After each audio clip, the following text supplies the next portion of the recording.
नमस्कार, India times में आपका स्वागत है और आपके साथ मैं हूं आशुतोष तिवारी। कोरोना वायरस की भयावहता का अंदाजा तो आप सब ने बाखूबी लगाया होगा। किस तरह से इंतजामात किए गए और किस तरह से व्यवस्थाओं में हीला हवाली दिखाई गई, ये भी आपको याद होगा। कितना कुछ सरकार के बस में था, कितना कुछ नहीं था, कितनी जाने गई, ये सब आपको बेहतर याद होगा। लेकिन इन सब के बीच जो तीसरी संभावित लहर है, इसको लेकर भी बार बार चेताया जा रहा है। और अब मध्य प्रदेश में जिस तरह से संक्रमित मरीजों की संख्या बढ़ी है, उसने हैरानी उत्पन्न कर दी है और कहीं ना कहीं अब ये सब सोचने पर मजबूर कर दिया है कि आखिर तीसरी लहर में अगर व्यवस्थाएं बिगड़ी तो उसे संभालने वाला कौन होगा और उसकी तैयारी किस स्तर पर की जा रही है। आज केरल में लगातार केस बढ़ रहे हैं और देश में जो केस हैं, सबसे ज्यादा 51% देश में केरल से केस मिल रहे हैं। इसके अलावा जो कोरोना के मामले बढ़ रहे हैं, मध्य प्रदेश में भी मुख्यमंत्री शिवराज सिंह चौहान लगातार इस बात की चर्चा करते हैं कि लोगों को अपनी सावधानी नहीं छोड़नी चाहिए। इसके अलावा सरकार भी पूरे जतन कर रही है, पूरे प्रयास कर रही है कि कैसे वो तीसरी लहर का मुकाबला करेगी। आगे ये रिपोर्ट देखिए। मध्य प्रदेश में कोरोना वायरस की तीसरी संभावित लहर को लेकर लगातार अलर्ट जारी किया जा रहा है। प्रदेश में अब कोरोना का ग्राफ लगातार बढ़ रहा है। प्रदेश में एक्टिव कोरोना मामलों की संख्या 0 से बढ़कर 18 पर पहुंच गई है। इस पर प्रदेश के मुख्यमंत्री शिवराज सिंह चौहान भी चिंता जाहिर कर चुके हैं। गौरतलब है कि मध्य प्रदेश के 7 जिलों में कोरोना के बढ़ते मामलों ने चिंता बढ़ा दी है।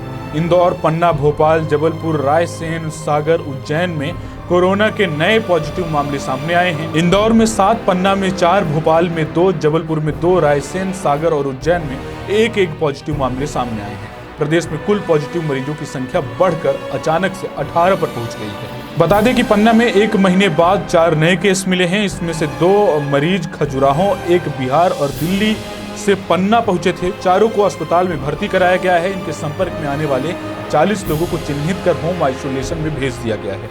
इंदौर में 10 दिन बाद 24 घंटे में संक्रमित 7 मरीज मिले हैं। बुधवार को प्रदेश में 11 केस थे, जो बढ़कर अब 18 हो गए हैं।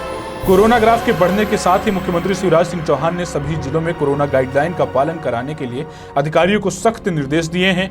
लोगों से भी मास्क पहनने की अपील कर रहे हैं। मुख्यमंत्री शिवराज सिंह चौहान का कहना है कि सभी लोग सोशल डिस्टेंसिंग का पालन करें, मास्क पहनें और आप सभी की लापरवाही बड़ी बन सकती है, इसलिए सभी लोग सतर्क और सचेत रहें। देश में कोरोना संक्रमित मरीजों की संख्या एक बार फिर तेजी से बढ़ने लगी है।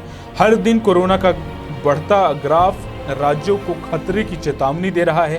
केरल और पूर्वोत्तर राज्यों में जिस तेजी से कोरोना का संक्रमण बढ़ रहा है, उसे देखते हुए तीसरी लहर की आहट सुनाई दे रही है। स्वास्थ्य मंत्रालय के आंकड़ों के मुताबिक 24 घंटे में देश में कोरोना संक्रमण के 44,230 नए मामले सामने आए हैं, जबकि इस दौरान 555 मरीजों की मौत हुई है। कोरोना के नए मरीज मिलने के बाद अब देश में कुल संक्रमितों की संख्या 3,15,72,344 हो गई है। वहीं केरल में लगातार बढ़ते कोरोना संक्रमण ने देश को एक बार फिर से डरा दिया है।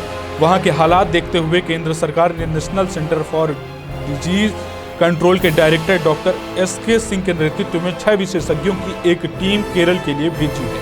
दरअसल 1.5 माह पहले तक केरल में देश में सिर्फ 13% नए मामले मिले थे, अब 51% मिल रहे हैं। दूसरी ओर देश भर में कुल इलाजरत मरीजों की संख्या भी सबसे ज्यादा केरल में हो चुकी है। वहां 1.50 लाख सक्रिय मरीज हैं, जो देश के 38% हैं। केंद्रीय स्वास्थ्य मंत्री मनसुख मांडविया ने बताया है कि केंद्रीय विशेषज्ञों की टीम केरल सरकार के साथ ग्राउंड पर काम करेगी। दूसरी ओर केंद्र ने धार्मिक त्योहार पर पिछले दिनों पाबंदियां में ढील देने के फैसले को गलत बताते हुए केरल सरकार को एक पत्र भी लिखा है। संक्रमण पर काबू पाने के लिए केरल सरकार ने गुरुवार को नई पाबंदियों की घोषणा की है। इसके अनुसार हफ्ते में 2 दिन शनिवार और रविवार को अब लॉकडाउन किया जाएगा। केरल में मिलने वाले केसों ने अब हैरानी बढ़ा दी है। इसके साथ ही तमाम वो लोग अब चिंता में आ गए हैं। कोरोना की तीसरी लहर को लेकर जो गुंजाइश है, उसकी आहट अब यहीं से कहीं न कहीं मिल रही है। केरल में लगातार केस बढ़ने से अब केंद्र सरकार भी हैरान है और वो अब अपने लोगों को वहां पर भेज कर तमाम वो समीक्षा करा रही है। इसके अलावा मध्य प्रदेश में भी जो केस बढ़े हैं, वो हैरानी की बात ही है, क्योंकि लगातार हम आपसे अपील करते हैं कि आप सावधानी मत भूलिए, क्योंकि जिस तरह से कोरोना वायरस की दूसरी लहर पे हमने धीरे धीरे करके काबू पाया है, उसके बाद कहीं ना कहीं लापरवाहियों का दौर शुरू हो गया है। हम वो सब भूल गए हैं, कैसे अस्पतालों में बिस्तर की कमी की वजह से लोगों को दम तोड़ना पड़ा था। लोग मजबूर थे कि ऑक्सीजन की कमी की वजह से उन्हें अपनी जान गंवानी पड़ रही थी। इसके साथ ही वो तमाम मौत का मंजर आपके सामने याद आएगा अगर आप उन दिनों को याद करेंगे। इसलिए अभी भी आपसे यही गुजारिश है कि आप अभी भी सावधानी बरतिए और तमाम उन नियमों का पालन करिए जिससे आप कोरोना से सुरक्षित रह सकें। धन्यवाद।